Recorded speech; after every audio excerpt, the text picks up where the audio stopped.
बहुत परिश्रम करने के बाद भी आपको सफलता नहीं मिल रही, आप काफी परिश्रम कर रहे हैं, आप अपनी क्षमता से अधिक परिश्रम कर रहे हैं, फिर भी आपको सफलता नहीं मिल पा रही।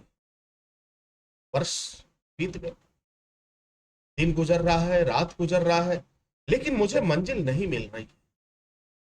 हमने कई प्रयास भी किए, कई लोगों से हस्तरेखाएं भी दिखाई, अपनी कुंडली का विश्लेषण भी करवाया, अपने भाग्य को जानने का प्रयास भी किया, हर जगह सब कुछ ठीक निकला। कुंडली तो हमारी बताती है कि 2 साल पहले ही मेरा राजयोग प्रारंभ हो गया था, 2 साल पहले राजयोग प्रारंभ हो गया था, 2 साल पहले ही मुझे किसी विशेष पद पे पहुंच जाना चाहिए और राजाओं की स्थिति होनी चाहिए, एक ऐसी परिस्थिति, अर्थात आपके पास धन धान्य नौकरी हर कुछ आ जाना चाहिए। लेकिन दुर्भाग्य है, अभी भी मैं संघर्ष कर रहा हूं, ना तो मुझे नौकरी मिली, ना तो कोई रोजगार मिला और ना तो कोई सहारा मिला, अभी भी जीवन अधर में लटका हूं। अगर इस तरह की परेशानी आपके साथ भी है तो एक बार आपको इस बात पे जरूर विचार करना चाहिए कि कहीं आपका भाग्य जो है, जो आपकी भाग्य है, उसको बंधन तो नहीं कर दिया गया, आपके विकास को रोक तो नहीं दिया गया। अब आपके मन मस्तिष्क में एक प्रश्न उठता है, क्या भाग्य को भी बांधा जा सकता है? जी हां, आपकी प्रगति को रोका जा सकता है, आपके विकास को रोका जा सकता है। और वह कैसे? वह तंत्र साधनाओं के द्वारा रोका जा सकता है, कुछ क्रियाओं के द्वारा रोका जा सकता है, कुछ मंत्रों के द्वारा रोका जा सकता है, कुछ टोटकों के द्वारा रोका जा सकता है। जी हां, इसमें कहीं भी कोई शंका वाली बात नहीं है। और यह तंत्र प्रयोग, ये जो कार्रवाइयां होती है, बहुत ही घातक होता है, क्योंकि जब आपका मन मस्तिष्क ही आपके नियंत्रण में नहीं होगा, जब आप हमेशा बेचैन रहेंगे, आपका मन शांत नहीं होगा, तो आप अपना कभी बेस्ट कर ही नहीं सकते, आप में हमेशा परेशानी बनी रहेगी।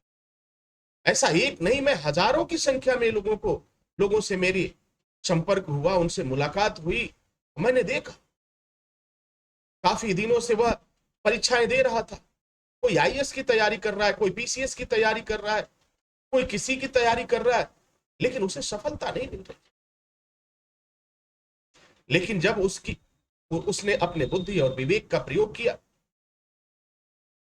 अपने जीवन को समझने का प्रयास किया, उस ईश्वरीय शक्ति को समझने का प्रयास किया, तो उसे सद्बुद्धि मिली, माता पिता का आशीर्वाद मिला और किसी माध्यम से वह योग मंत्र और ज्योतिष अनुसंधान केंद्र तक पहुंच गया। परिणाम बड़ा सकारात्मक था, जिसका डर था वही चीजें निकली। जब आपकी बुद्धि विवेक का हरण कर लिया जाए, उस पर कब्जा कर लिया जाए, तो आपकी परिस्थिति क्या होगी, आप अनुमान लगाइए। अब मैं आपको एक उदाहरण देता हूं। आप जिस गाड़ी से चलते हो, जिस कार से आप चलते हो, जिस मोटरसाइकिल से चलते हो, उसमें एक ऐसे ड्राइवर को बैठाओ जो हमेशा कुछ ना कुछ सोच रहा है, कुछ ना कुछ, उसकी मन स्थिति ठीक नहीं है, वो कहीं खो जाता है, कहीं शांत हो जाता है, वो भूल जाता है मुझे कौन सा कार्य करना है, क्या मैं गाड़ी चला रहा हूं, किस दिशा में जाऊं, वो भूल जाता है। क्या ऐसे व्यक्ति की ड्राइविंग के साथ आप सुरक्षित रहेंगे? आपको जवाब मिल चुका होगा कि महाराज श्री, ये तो फिर मृत्यु से साक्षात्कार होगा। तो मृत्यु से साक्षात्कार होगा, क्यों? क्योंकि उसकी जो दिशा और दशा है, वह दोनों ही खराब है। और खराब क्यों है महाराज? वह स्थिति बेकार क्यों है? क्योंकि उसका अपने मन मस्तिष्क पर नियंत्रण नहीं है। और जब मन मस्तिष्क पर नियंत्रण नहीं होगा, तो आप कोई भी परीक्षा पास नहीं कर पाओगे, आप कोई भी इंटरव्यू देने जाओगे, उसमें परेशानियां होंगी होंगी। तो करना क्या चाहिए? अपने आप को जानो और इस बात को समझने का प्रयास करो कि कहीं किसी ने आप पर कुछ कार्रवाई तो नहीं करा दी। अगर इतना कुछ खर्च करते हो तो 2 कदम और चलो। आजकल तो समय हो गया आजकल टेक्नोलॉजी ने हमें हर चीज आसान बना दिया। एक क्लिक पे सारी जानकारी मिल जाती है, घर बैठे हर समस्याओं का समाधान मिल जाता है, आपको कहीं जाने की आवश्यकता भी नहीं।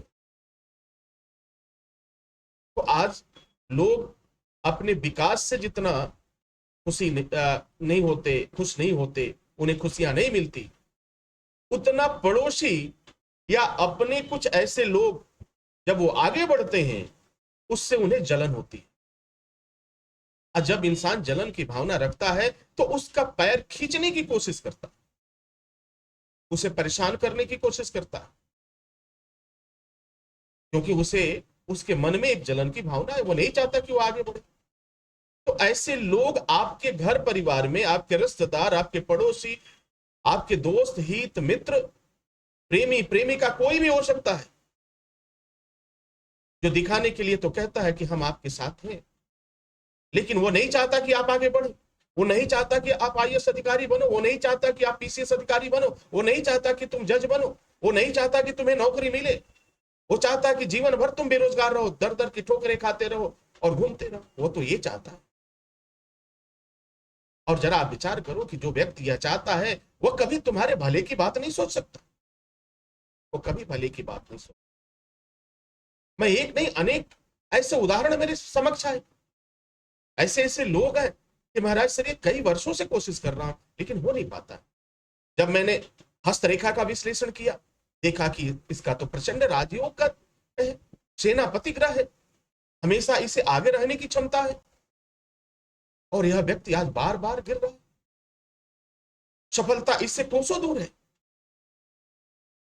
जन्म कुंडली का विश्लेषण किया, वो भी सब ठीक।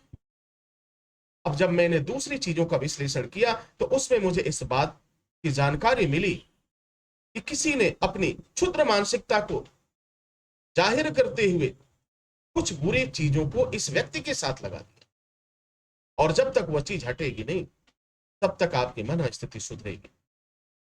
जैसे उस चीज को हटाया गया, जैसे उस चीज को वापस भेजा गया और उसे उस कवच के द्वारा उसे पूर्ण रूप से सुरक्षित किया गया, उसके बाद जब उस लड़के ने परीक्षा दिया तो परीक्षा देने के बाद खुशखबरी आई, मुस्कुराता हुआ आया, हाथ में लड्डू था, मिठाई थी।